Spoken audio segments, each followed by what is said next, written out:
Bienvenue dans cette vidéo. L'objectif est de voir comment on résout une équation du second degré. Alors déjà, qu'est-ce que c'est qu'une équation du second degré? C'est une équation dans laquelle en fait vous avez ce qu'on appelle un polynôme de degré 2, c'est-à-dire que la variable x, elle aura pour puissance au maximum 2. Donc vous n'aurez jamais du x cube ou du x4 ou du x5, etc. Donc la plus grande puissance de x que vous pouvez avoir dans une équation du second degré, eh bien c'est la puissance de 2. D'accord? Donc une équation du second degré, c'est une équation du type ax carré plus bx plus c égale 0. Attention, il faut toujours avoir 0 à droite, hein. Ou alors il faut s'arranger pour l'obtenir, si on veut appliquer les méthodes que je vais vous exposer ici. A, B et C, ce sont des nombres réels. Et bien sûr, si on veut que ce soit une équation du second degré, il faut que le coefficient de x carré, c'est-à-dire le coefficient petit a, eh bien il faut qu'il soit différent de 0. Alors, des exemples. Vous avez ici une équation du second degré. Donc 3x carré moins 2x plus 7 égale 0 est une équation du second degré. Alors, dans cet exemple-là, quelles sont les valeurs de a, de b et de c? Et bien ici, vous voyez que a, c'est 3. D'accord? B, c'est moins 2. Et C, c'est 7. Deuxième exemple, x carré moins 5 égale 0. Et bien ça, c'est encore une équation du second degré. Que vaut le coefficient petit a ici? En fait, c'est 1. D'accord? 1 fois x carré. Donc ici, a, c'est 1. Alors vous voyez qu'ici, il n'y a pas de terme en x. Donc c'est comme si vous aviez, en fait, je vais le rajouter ici en tout petit, c'est comme si vous aviez plus 0x. D'accord? Donc le coefficient de x, c'est comme si c'était 0. Donc b ici vaut 0. Et enfin, le coefficient, le nombre c, c'est moins 5. Voilà, donc faites attention, quand vous n'avez pas de terme en x, ça signifie que le coefficient b il vaut 0. Et enfin, un dernier exemple, ici, le coefficient petit a, il vaut 1. B, ici, ça vaut 4. Par contre, ici, vous n'avez pas de coefficient c. En tout cas, le coefficient c vaut 0. D'accord? Donc ici, petit c vaut 0. Donc il est important de savoir repérer et d'identifier les coefficients a, b, c si on veut apprendre à résoudre des équations du second degré. Bien alors, pour résoudre une équation du second degré, eh bien il est important de calculer en fait déjà une certaine quantité qui s'appelle le discriminant. Et ici la méthode qu'on va voir, c'est la méthode bien sûr du discriminant. Donc, qu'est-ce que c'est que le discriminant? En fait, c'est une quantité qui se note delta, comme ceci, et qui se calcule avec les coefficients a, b et c. Donc, la formule pour le discriminant, c'est b carré moins 4 fois a fois c. Bien, à l'aide de ce discriminant, on va pouvoir déterminer les solutions d'une équation du second degré lorsque ça existe. Alors, quelles sont les différentes situations? Vous avez trois situations. Première situation, le discriminant est positif. Dans ce cas-là, vous avez deux solutions. D'accord? Donc dès que vous avez cette quantité-là qui est positive, vous avez deux solutions. Deuxième situation, lorsque le discriminant vaut 0. Là, vous n'avez qu'une seule solution pour l'équation du second degré. Donc on parle toujours de cette équation-là. Et enfin, troisième cas, lorsque le discriminant est négatif, là, il n'y a pas de solution réelle. Alors attention, quand je dis pas de solution réelle, ça veut dire que dans l'ensemble des nombres réels que vous connaissez, il n'y a pas de solution. Mais en fait, bon, pour ceux qui, si jamais vous faites des maths après, ou alors si vous voulez vous intéresser à la lecture de certains livres de maths, bien sûr dans le programme de terminale classique, il y a des solutions complexes. Mais nous au programme de DAEB, il n'y a pas de nombres complexes qui sont au programme. Donc pas de solution dans l'ensemble des nombres réels. Alors je vous rappelle que l'ensemble des nombres réels, voilà comment ils se notent. Bien, alors maintenant comment on trouve ces solutions. Donc, premier cas, lorsque le discriminant, il vaut un nombre positif. Dans ce cas-là, on a dit deux solutions, et voici comment s'expriment les deux solutions. La première, elle s'exprime de la façon suivante. Donc, on va l'appeler x1, donc elle s'écrit comme moins b moins racine carrée de la quantité delta ici, divisé par 2a. D'accord? Ça c'est la première solution. Et la deuxième, voici comment elle se calcule. x2 est égal à moins b plus racine carrée de delta sur 2a. Donc ça c'est la première façon de... la première situation, pardon, lorsque le discriminant est positif. Bien, maintenant lorsque le discriminant est nul, là vous avez une seule solution, d'accord? Donc on peut même écrire que x1 est égal à x2, et en fait qu'est-ce qu'elle vaut cette solution? Eh bien elle vaut, alors je vais l'écrire autrement, hop, voilà, elle vaut moins b sur 2a. Alors, en fait on reprend ces formules là, mais comme le discriminant vaut 0, vous avez 0 ici, ça fait moins b moins 0, et ici ça fait moins b plus 0. Donc en fait les deux solutions ce sont deux fois la même.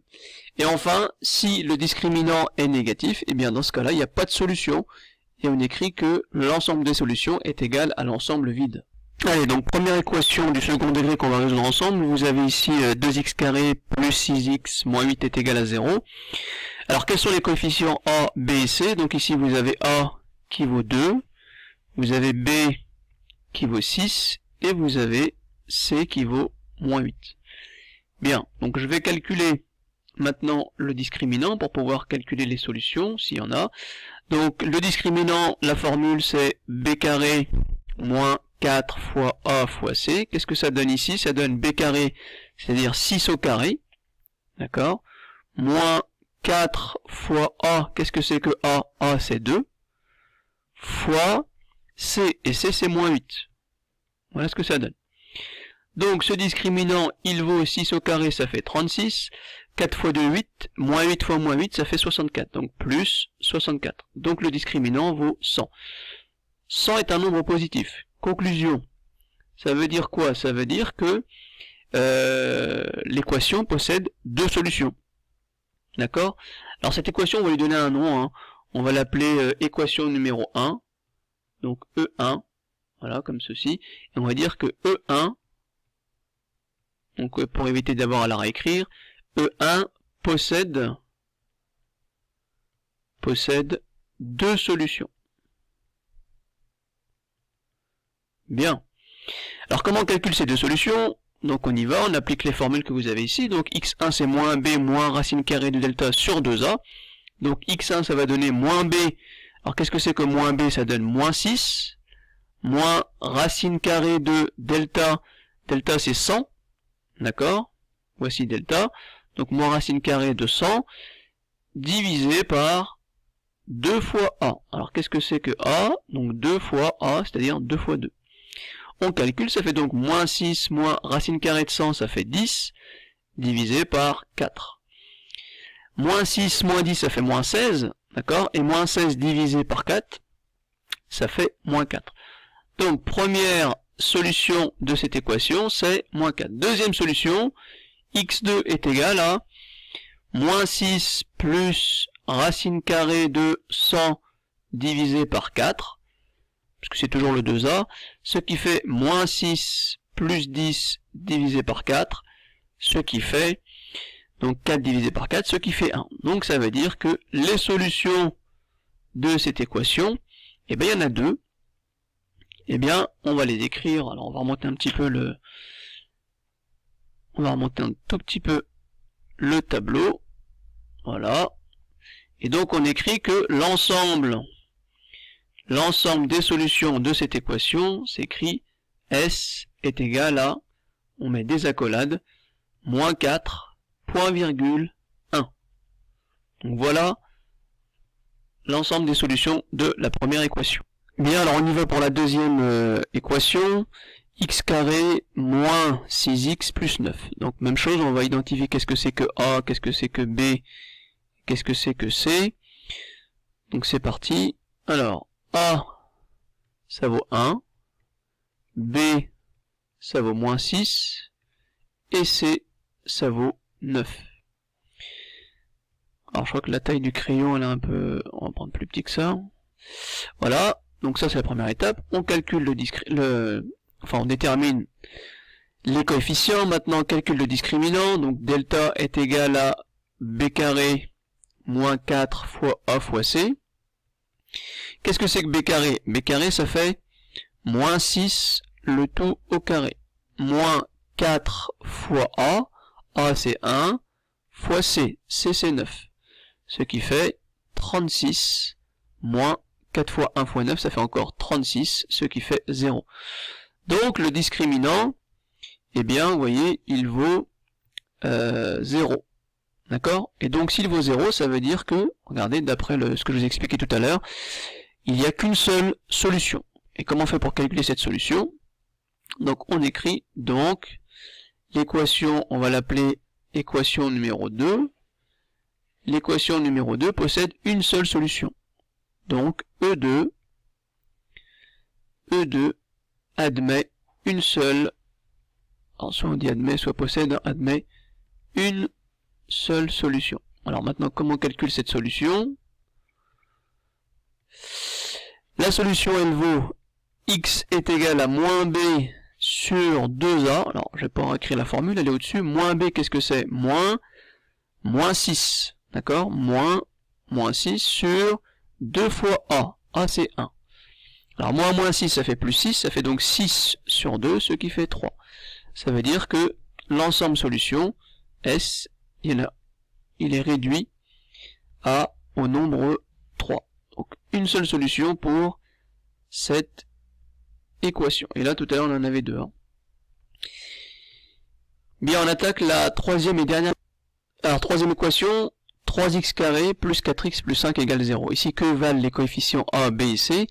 A, vous voyez qu'il vaut 3, b, il vaut 4, et c, il vaut 5. Je calcule maintenant le discriminant, donc ça fait b carré, ça fait 4 au carré, moins 4 fois, qu'est-ce que c'est que ce crayon là, il écrit bizarrement, donc moins 4 fois a, donc fois 3, fois c, donc fois 5. Qu'est-ce que ça donne? Alors, 4 au carré, ça fait 16, moins 4 fois 3, 12, 12 fois 5, 60. Et 60 moins 16, ça fait moins 44. Donc on voit ici que le discriminant est négatif. Donc comme le discriminant est négatif, donc il n'y a pas de solution réelle. Il n'y a pas de solution dans l'ensemble des nombres réels. Il n'y a pas de solution réelle. Ok, et donc S est égal à l'ensemble vide. Ça veut dire que on ne peut pas trouver de nombre réel tel que, eh bien, l'égalité qui est ici soit vraie. Donc voilà comment on résout une équation du second degré. Donc si je récapitule, on calcule d'abord le discriminant. On a trois situations. Soit le discriminant est positif, auquel cas on a deux solutions. On applique les deux formules. Soit le discriminant est nul, est égal à 0, donc on n'a qu'une seule solution. Soit le discriminant est négatif, on n'a pas de solution. Donc voilà comment on résout une équation du second degré.